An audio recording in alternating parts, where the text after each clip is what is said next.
എല്ലാ ചടങ്ങും അവസാനിച്ചിരിക്കുന്നു. വലിയ കർദിനാളായിട്ട് വന്നിരിക്കുകയാണ്. എങ്ങനെയാണ്?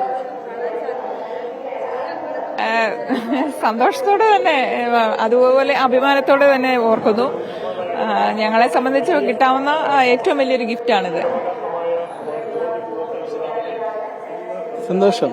ഇന്ന് രാത്രി ഉറങ്ങാൻ പറ്റുമെന്ന് അറിയത്തില്ല. സന്തോഷം, ഒത്തിരി സന്തോഷം. കർദിനാളിന്റെ സഹോദരിയും ഒപ്പം അവരുടെ ഭർത്താവുമാണ് നമുക്കിപ്പോൾ പ്രതികരിച്ചിട്ടുള്ളത്. അവരൊക്കെ തന്നെ വലിയ സന്തോഷത്തിലാണ്. ഈ നിമിഷം എങ്ങനെ പ്രതികരിക്കണം എന്ന് പോലും അറിയാതെ വലിയ സന്തോഷത്തിലാണ്. ഈ നാടൊന്നടങ്കം സമാനമായ സന്തോഷത്തിലും ആഘോഷത്തിലുമാണ്. അല്പസമയം മുമ്പ് ഈ ലൂർദ് മാതാ പള്ളിയിൽ പടക്കം പൊട്ടിച്ചും ലഡു വിതരണം നടത്തിയുമൊക്കെ തന്നെ വിശ്വാസികൾ ഈ നിമിഷത്തെ ആഘോഷിച്ചു. ഒപ്പം വലിയ ക്രമീകരണമായിരുന്നു ഇവിടെ നേരത്തെ ഒരുക്കിയിട്ടുണ്ടായിരുന്നത്. അതായത് വലിയ സ്ക്രീനിൽ വിശ്വാസികൾക്ക് ഈ സ്ഥാനാരോഹണ ചടങ്ങുകളൊക്കെ തന്നെ കാണാൻ വേണ്ടി സാധിക്കുന്ന രീതിയിൽ ഈ ഇടവക അത്രത്തോളം ക്രമീകരണങ്ങൾ നടത്തി.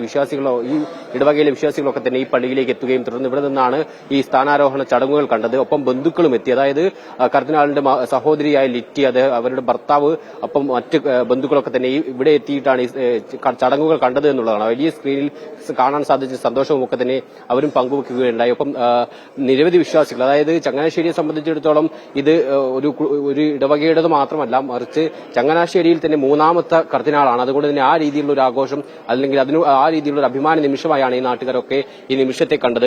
വിശ്വാസികളൊക്കെ ഇപ്പോഴും ഈ പള്ളിയിലുണ്ട്. ഈ നിമിഷത്തെ എങ്ങനെയാണ് കാണുന്നത്? വളരെ സന്തോഷം തോന്നുന്ന നിമിഷമാണ്.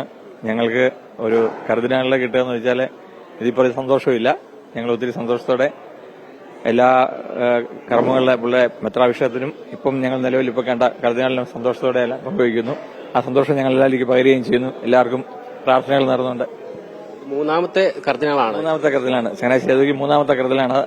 വളരെ ഭാഗ്യമായിട്ട് ഞങ്ങൾ കരുതുന്നു. ഞങ്ങളുടെ തുടർന്നുള്ള വിശ്വാസ ജീവിതത്തിൽ ഞങ്ങൾക്കത് വഴിത്തിരിവാകട്ടെ എന്ന് ആഗ്രഹിക്കുകയും ചെയ്തു. വിശ്വാസികളാണ് നമ്മളോടൊപ്പം പ്രതികരിച്ചത്. അവരൊക്കെ തന്നെ വലിയ അഭിമാന നിമിഷമായി അല്ലെങ്കിൽ സന്തോഷ നിമിഷമായി തന്നെയാണ് ഈ നിമിഷത്തെ കാണുന്നത്.